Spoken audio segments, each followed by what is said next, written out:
한국에서 무언가를 하려면 백이 있어야 된다, 그런 말을 하죠.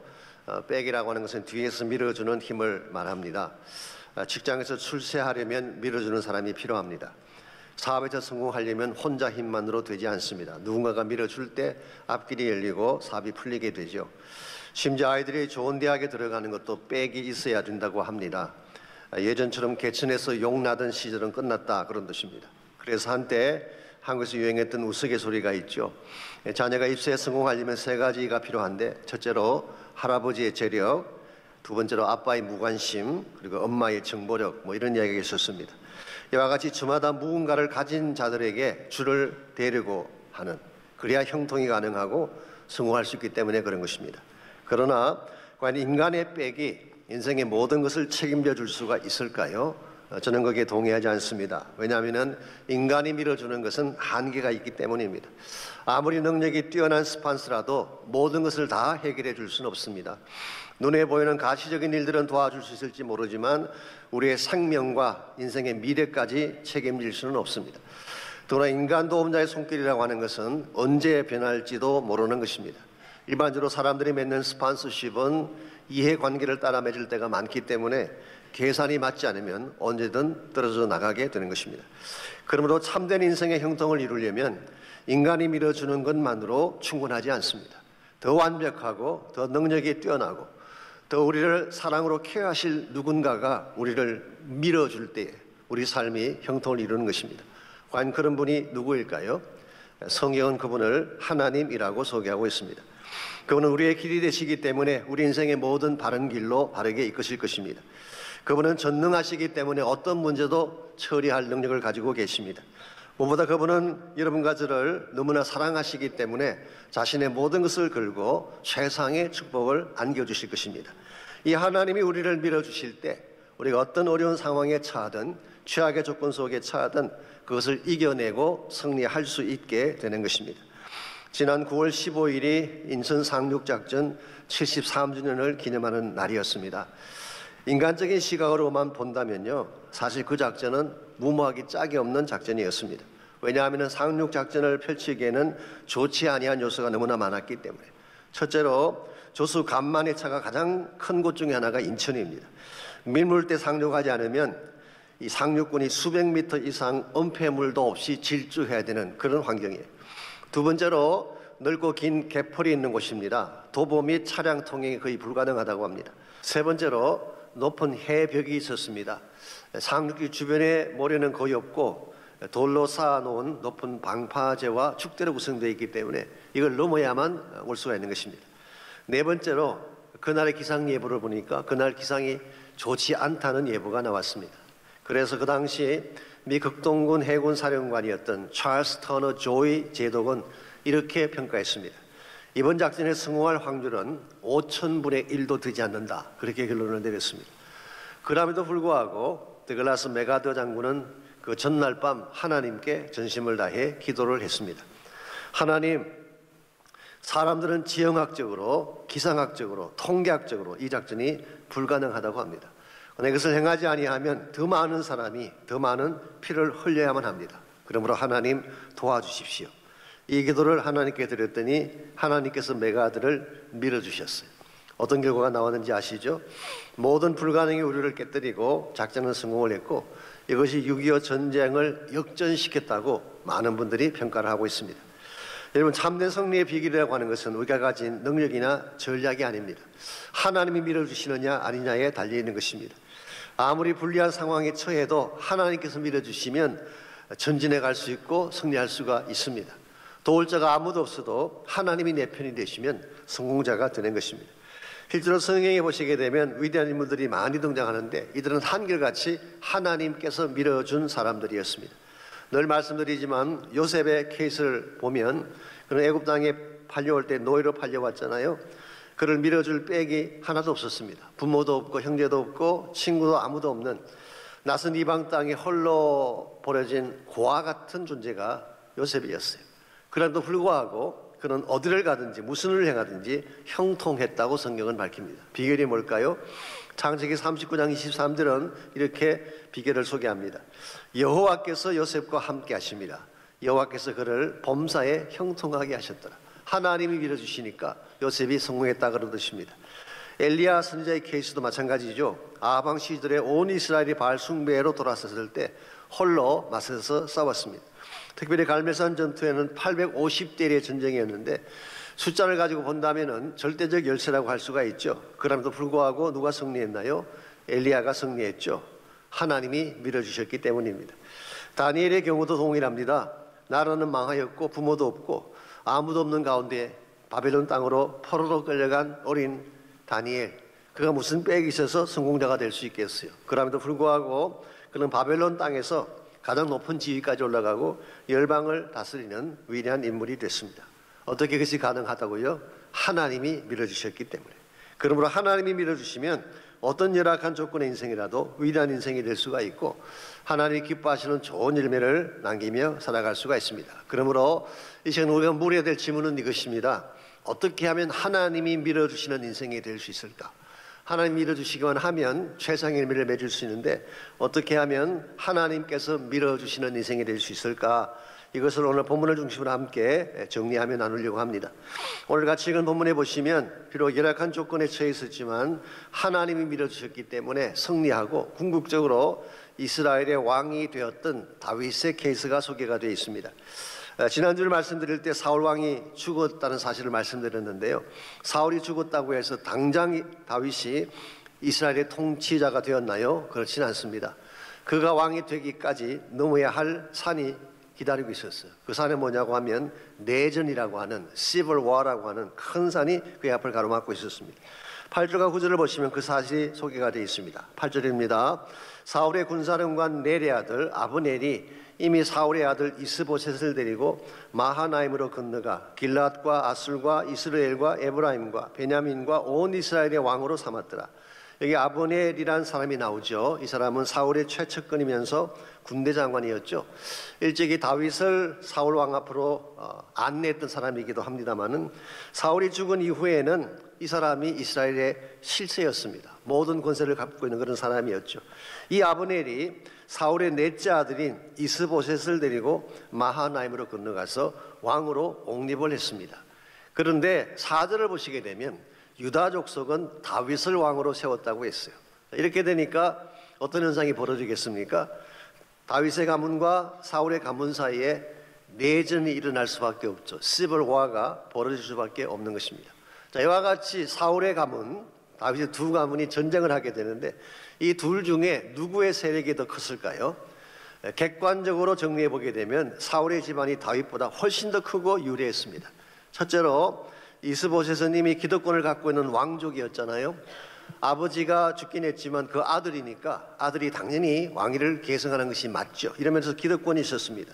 두 번째로 이스보셋을 지지하는 지파는 굉장히 많았어요. 가장 큰 지파인 에브라임 지파, 베냐민 지파를 비롯해서 이스라엘 북부에는 대다수의 지파들이 이스보셋을 지지했습니다. 그 반면에 다윗을 지지하는 세력은 유다 지파밖에 없었어요. 물론 일정 부분 다른 지파에서도 돕긴 했지만 메이저 스판서는 유다 지파밖에 없었습니다.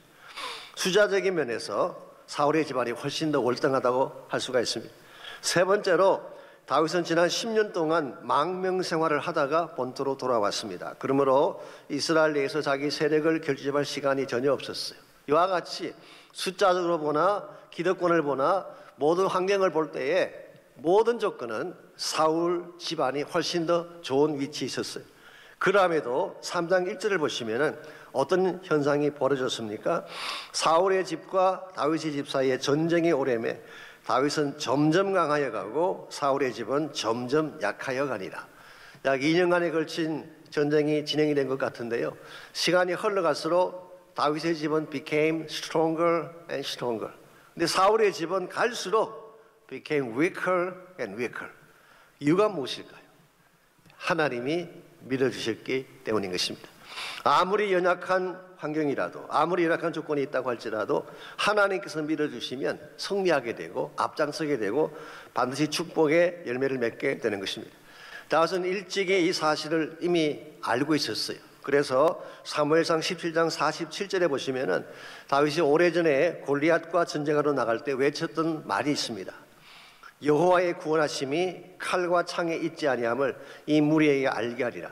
전쟁은 여호와께 속한 것인즉 그가 너희를 우리 손에 넘기시리라. 전쟁이 누구에게 속했다고 되어 있나요? 하나님께 속한 것이다. 군사가 많은 자에게 속한 것이 아니라, 칼과 창을 잘 준비한 자에게 속한 것이 아니라 하나님이 도우는 자가 이길 수 있다, 그런 뜻이에요. 그래서 아무리 거대한 골리앗이라도 하나님이 도와주시면, 다윗의 손에 물맷돌 한 개밖에 들려있지 않더라도 하나님이 밀어주시면 승리할 수 있음을 믿고 그는 달려갔고 승리한 것입니다. 이게 사실은 하나님 밀어주는 삶의 놀라운 면이죠. 사도 바울은 로마서 8장 31절에서 이런 고백을 한 적이 있습니다.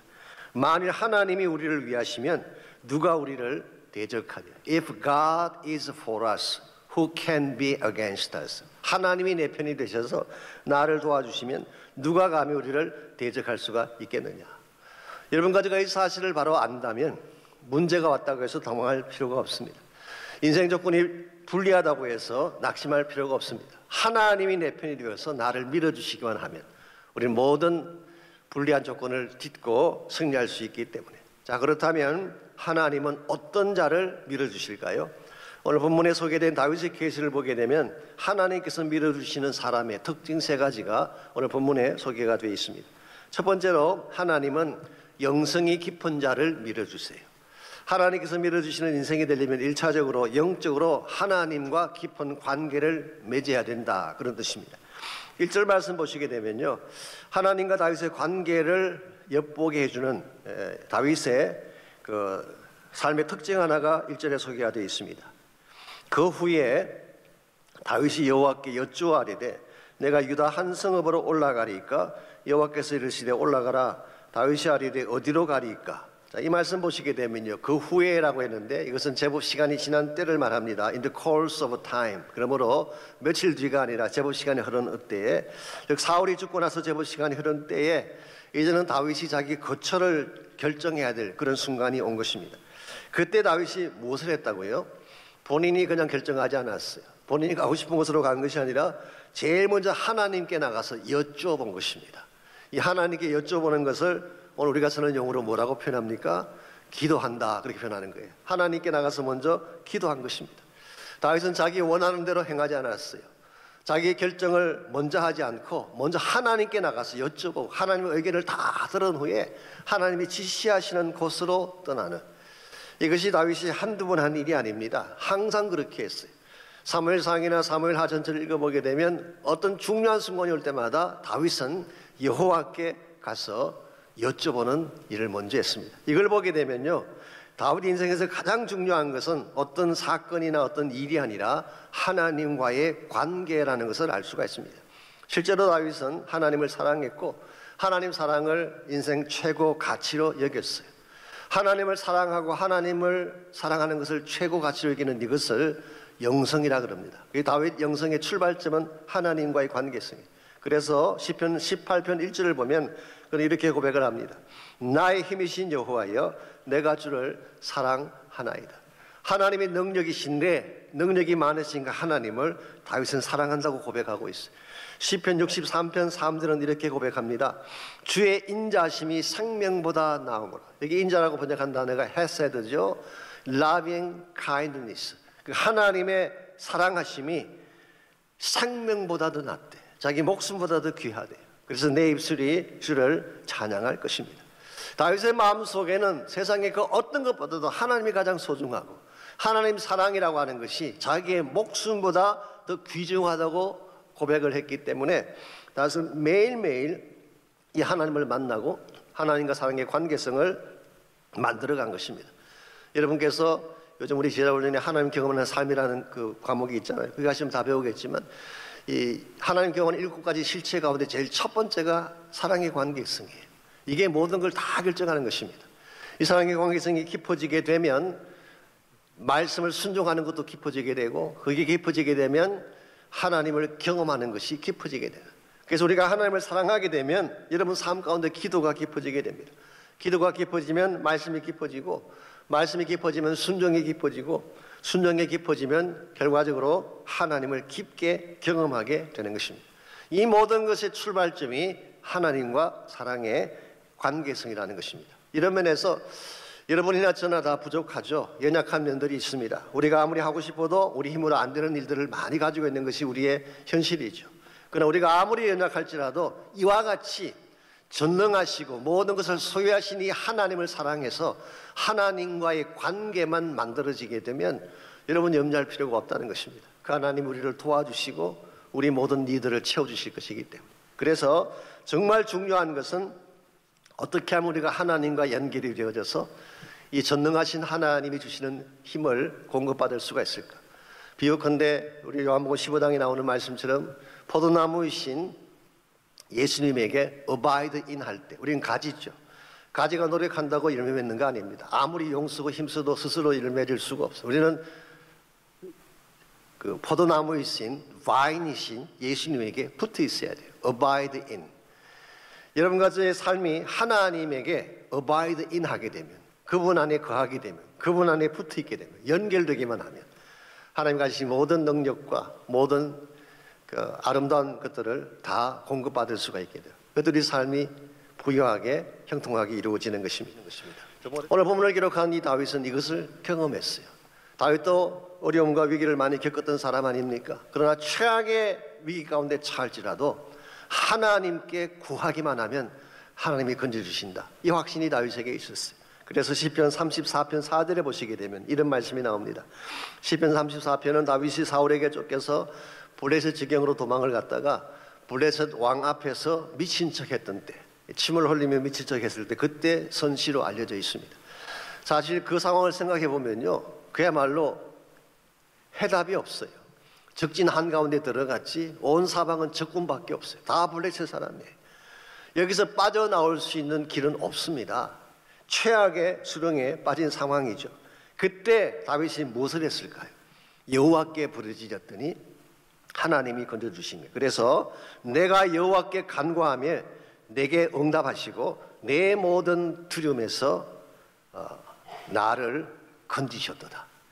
최악의 수렁에 빠졌지만 여호와께 간구했더니 하나님에게 스위치를 연결시켜서 연결을 했더니 하나님이 건져주셨다는 거예요. 그래서 8절에 보게 되면 너희는 여호와의 선하심을 맛보아 알지니라. Taste and see that the Lord is good. 여호와가 얼마나 선한 분인지, 얼마나 좋으신 분인지 맛을 보고 알아야 된다. 여러분, 기독교 신앙은 체험 신앙입니다. 이론이 아니에요. 여러분이 아무리 하나님에 관해서 공부를 많이 하셔도 그것만으로 충분하지 않습니다.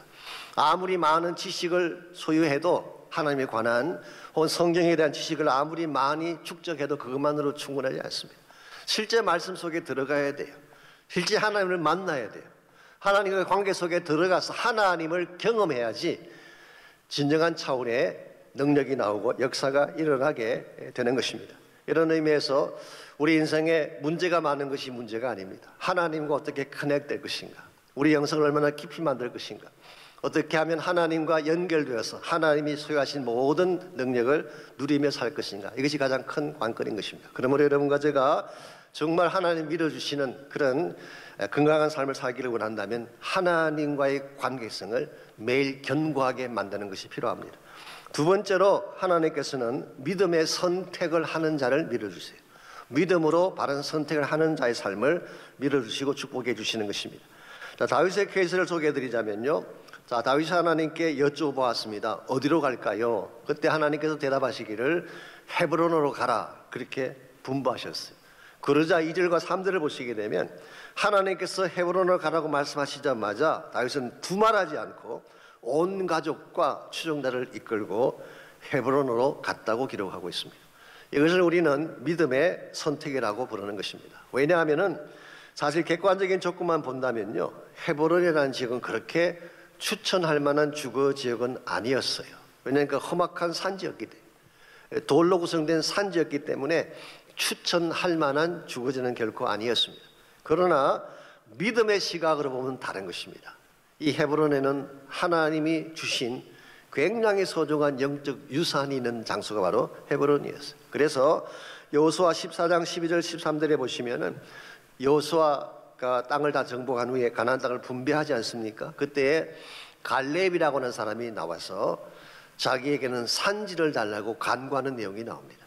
이 갈렙이 누구냐고 하면 유다 지파예요. 그래서 이 헤브론이 유다 지파에 속한 지경이 된 것입니다. 이 갈렙이 나와서 이 산지를 나에게 주십시오. 그때 갈렙의 나이가 몇 살이었어요?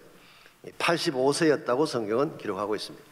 85세면 연세가 좀 많은 거 아닌가요? 아무리 요즘 100세 시더라도 85세면 은퇴하고도 한참 지날 나이, 연세가 많은 나이입니다. 웬만한 사람 같았으면 평지를 구하지, 좀 살기 좋은 땅을 구하지 누가 험악한 산지를 구하겠어요? 더구나 여호수아하고 갈렙은 친구 사이입니다. 40년간 같이 동거동락했던, 애굽 출애굽할 때부터 같이 나왔던 동지잖아요. 다 죽었지만 둘만 남았잖아요.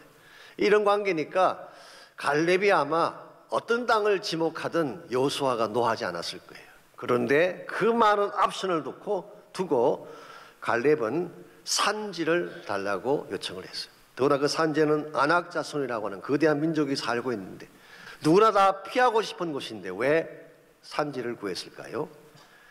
이 곳은 산지이긴 하지만 영적으로 너무나 소중한 것이 담겨져 있는 장소이기 때문에 그런 것입니다. 이 헤브론의 옛날 이름이 기럇 아르바입니다. 기럇 아르바. 이 기럇 아르바라는 지역에 어떤 사연이 담겨 있는 것일까요? 여러분 창세기 13장을 먼저 보시게 되면요, 아브라함이 이제 자기 일가 친척을 떠나서 약속의 땅으로 왔을 때에 자기 조카 롯을 데리고 같이 왔습니다. 그 둘이 항상 같이 다녔어요.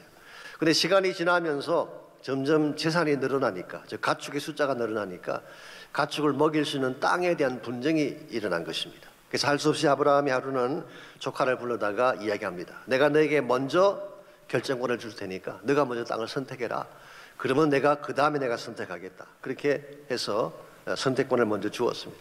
그때 롯이 택한 곳이 어디냐고 하면 비옥하고 좋은 땅이었어요. 누가 봐도 탐나는 그런 땅.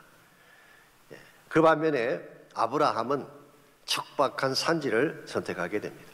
자, 롯이 택했던 그 비옥하고 탐나는 땅이 어딘지 아시죠? 소돔과 고모라 지역이었습니다.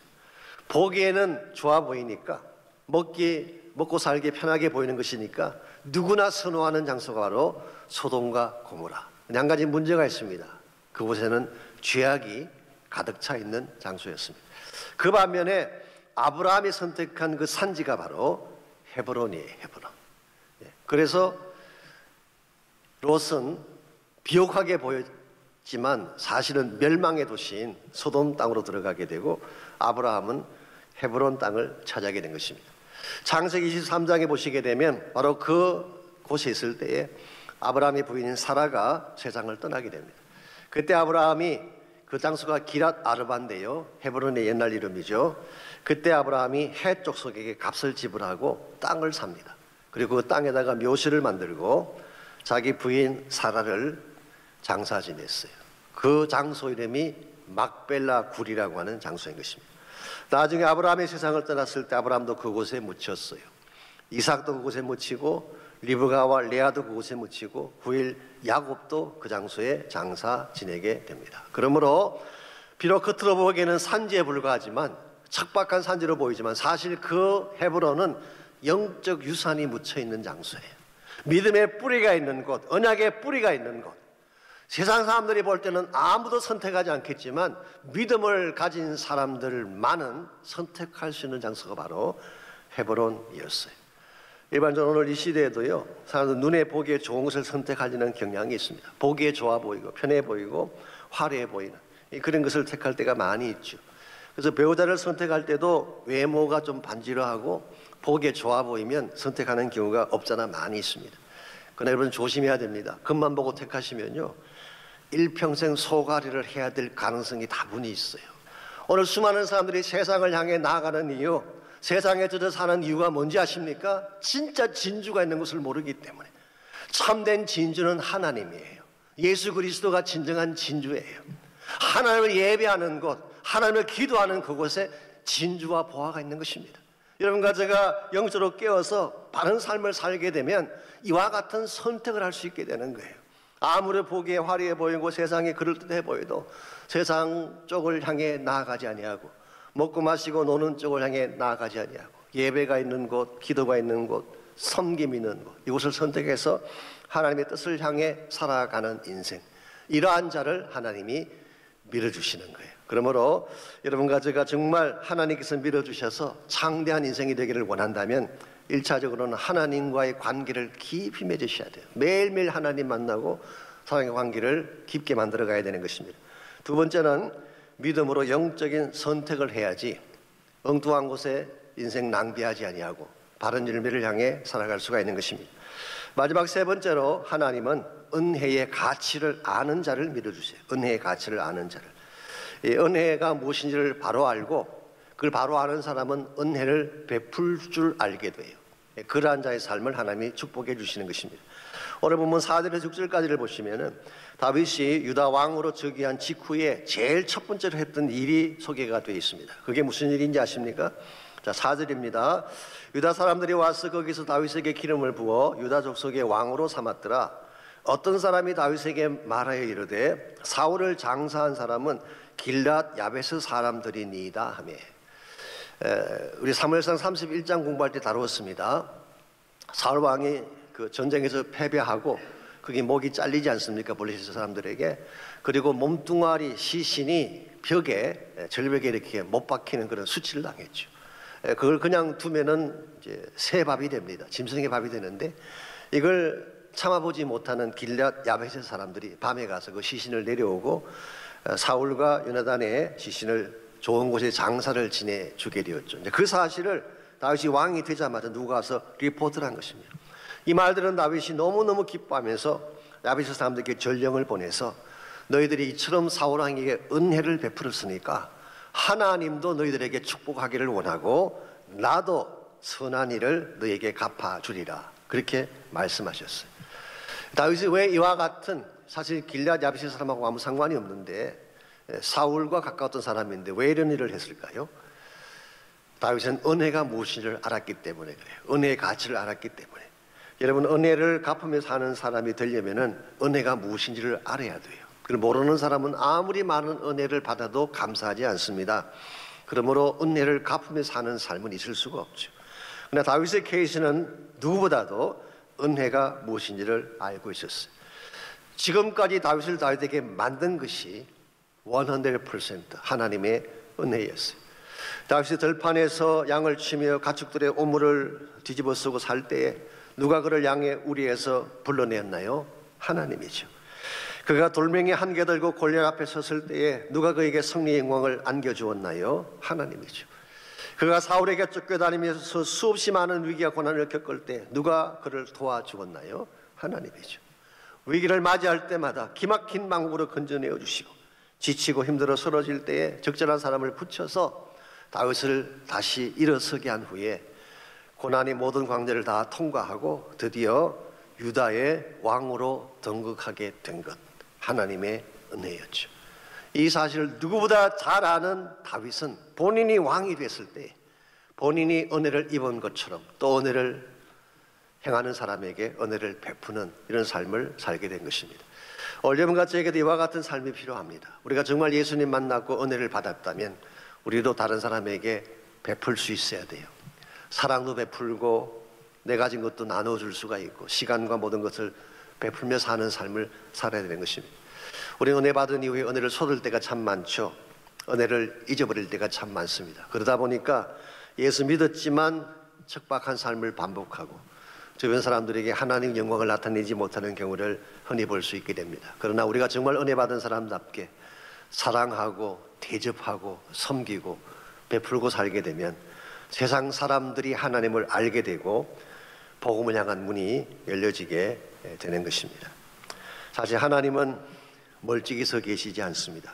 지금 우리 가까이 와 계세요. 그리고 anytime 우리를 도와주시고 우리를 밀어주시기를 원하세요. 지금 이 시간에도 하나님 우리 곁에 와 계세요. 근데 문제는 뭔지 아십니까? 내 심령 가운데 있는 하나님과 나 사이를 가로막고 있는 죄악이에요. 불신앙이에요. 내 마음에 있는 모든 죄악의 찌꺼기와 불신앙의 찌꺼기만 다 내려놓는다면, 그리고 진실된 마음으로 하나님을 향해 나가기만 한다면 지금도 하나님은 여러분을 만나주시고 여러분을 밀어주십니다. 내 마음이 막혀 있다면, 내 마음속에 불신앙이 있다면 이 하나님 만날 수가 없습니다. 그러나 만일 내 마음에 있는 모든 잘못들을 다 내려놓고 정직한 영이 되어서 하나님을 향하여 도움의 요청을 드리게 되면 하나님 반드시 도와주시고 여러분의 심령을 새롭게 만져주셔서 다시 일어나게 하실 것입니다. 그러므로 이 아침 함께 기도하며 찬양하기를 원하는데요, 정말 하나님을 향한 나의 사랑을 고백하고 하나님 한 분 외에는 나의 복이 없음을 선포하고 나의 힘이 되신 여호와여, 내가 주님을 사랑합니다, 이 고백을 하나님께 드리면서 기도하는 시간이 있기를 원합니다. 혹시 여러분 가운데 여러분의 힘만으로 빠져나올 수 없는 고난이나 수렁 가운데 처한 자가 혹시 있다면 여러분을 건져내실 유일한 능력자는 하나님밖에 없습니다. 그분의 능력을 요청하시기 바랍니다. 도와달라고 간구하시기 바랍니다. 나의 반석이여, 나를 건지시는 자시여, 나의 피할 바이시며 나의 구원의 뿌리신 하나님이시여, 나를 도와주십시오. 나를 건져내어 주십시오. 기도하면 하나님 반드시 만지시고 고쳐주실 거예요.